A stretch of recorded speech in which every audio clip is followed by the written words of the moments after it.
ህዝቢ ትግራይ ዓሊኻ ንምንብርካኽ ክሕግዘአን ህወሓት ንምንብርካኽ ክሕግዘአን ዘለዎን ሓንቲ ኣመራርሓ ህወሓት ምድኻምን ምብታንን እያ ሓንቲ ዓባይ ስልቲ እዚ ህዝቢ እዚ ዝውድብ እዚ ንምንብርካኽ ኣብ መሪሕነቱ ውሽጢ ነቓዕ ክፍጠር ኣለዎ ክፈል ኣለዎት መሪሕነት እዚ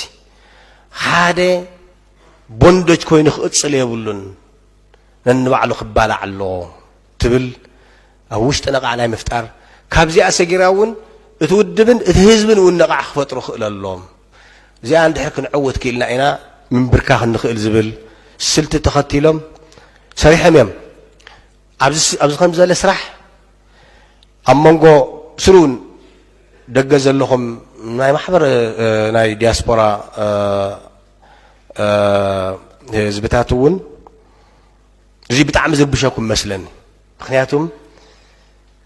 ኣብ ውሽጢ መሪሕነት ህወሓት ተኸፋፊሎም እዮም ተሓደ ናይ ተሓደ ይሰምዕን ተሓደ ክሰርሕ ይደሊ ተሓደ መዕንቀፊ እዩ ተሓደ ከምዚ በለ ተሓደ እዚ እዩ ዝብል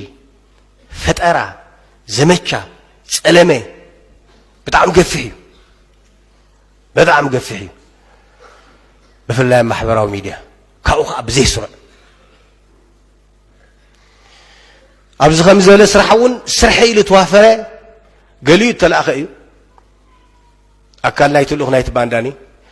ገሊኡ ብውልቁ ሰፊሕ ፅላእትን ዝኸሓነ ቅሬታን ዘለዎ ኣብ ህወሓት ኣመራሕቲ ህወሓት እዩ ገሊኡ ከዓ በዚ ናይ ተሃድሶ ምንቅስቃስ ወፂኡ ግን ጉድለቱ እንተይወሰደ ተሃድሶ ምስ ጉድለቱ እውን ሃናፂ ኢሉ ዘይወሰደ ዘይተኣረመ ክፍሉ እውን ኣብዚ ብሰፊሕ ይዘምት ስለዚ ውሽጢ መሪሕነት ህወሓት ነቓዕ ከም ዘሎ ንምምሳል ዝግበር ርብርብ ብኩሉ መዳይ ኮለ ካብ ውሽጥና ዘሎ ዝሓመቕ ክፋል ሓዊስካ ዝተገብረ ስራሕ እዩ ህዝቢ ትግራይ ኣመራርሓ ክህልዎ ወያናይ ልሂቁ ክጠፍእ ብሓፈሻ ልሂቁ ክጠፍእ ክንብርካኽ ዓብዪ መረጋገፂ ገይሮም እዮም ሰሪሖም ምዛ ናይ መሪሕነት ህወሓት ተዛመደት ሓንቲ ነገር ግን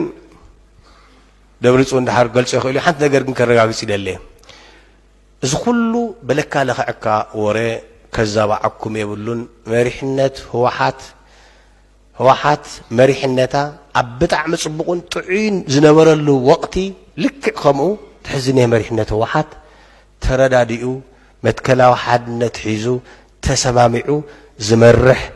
መሪሕነት እዩ ዘሎ